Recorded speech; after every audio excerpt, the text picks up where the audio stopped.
कक्षा 3 हिंदी भाषा माधुरी पाठ 13 ईश्वर ही देता है।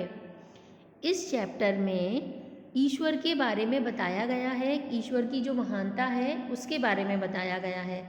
तो हमें इस कहानी से ये सीखने को मिलेगा, जो इस कहानी का निचोड़ है वो ये है कि भगवान जो हैं वो कहाँ हैं, सबसे कहते हैं ना पावरफुल, तो सबसे ज़्यादा कौन है, ईश्वर।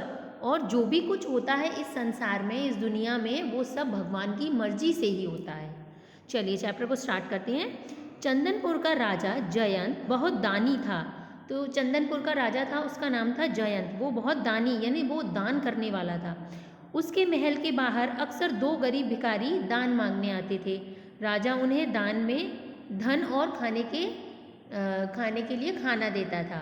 दोनों जब दान लेकर जाते थे तो एक जो भिखारी था उसमें से जिसकी जो एज थी वो कम थी, तो वो राजा के सामने सिर झुकाता था और हमेशा वो यही बोलता था, राजा ने दिया है, राजा ने दिया है। लेकिन दूसरा जो भिखारी था, 2 भिखारी आते थे, उनमें से जो दूसरा था वो थोड़ा बूढ़ा था। वो हमेशा कहता था ईश्वर ने ही दिया है, ईश्वर ने दिया है। एक दिन राजा ने सोचा, मैं दोनों को खाना और धन देता हूँ। मतलब वो दोनों को बराबर खाना और पैसे देता था। एक तो कहता है कि मैंने दिया है और दूसरा कहता है कि भगवान ने दिया है। मैं भी देखता हूँ कि ईश्वर कैसे देता है। राजा ने एक बड़ा सा तरबूज मंगाया और उसे अंदर से खोखला करवाकर उसमें सोने के सिक्के भरवा दिए। मीन्स उसने जो तरबूज था अंदर से उसको खाली कराया और उसके अंदर सोने के सिक्के भरवा दिए। दोनों भिखारी दान मांगने आए, जैसे वो हमेशा आते थे। राजा ने युवा भिखारी को वो तरबूज दान में दे दिया, यानी जो कम उम्र वाला भिखारी था उसको उन्होंने वो तरबूज दे दिया। राजा ने बूढ़े भिखारी से कहा, आज मैं तुम्हें कुछ नहीं दूंगा, जाओ जाकर ईश्वर से मांगो। तो राजा ने कहा कि तुम अपने भगवान से ही मांगो जाकर, मैं तुम्हें आज कुछ नहीं देने वाला। बूढ़े भिखारी जो था, बूढ़ा भिखारी, उसको दुख नहीं हुआ। उसने कहा कि ईश्वर ही मुझे आपसे दिलवाता है, यदि वह चाहेगा तो आज भी दिलवा देगा। ऐसा कहकर वो दोनों भिखारी वहाँ से चले गए।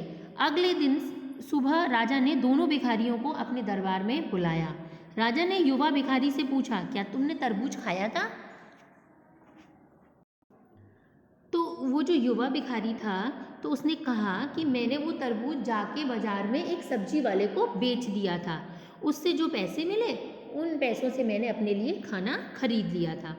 राजा ने अब दूसरे भिखारी से पूछा, जो बूढ़ा भिखारी था उससे पूछा कि तुम्हें ईश्वर ने कुछ दिया था?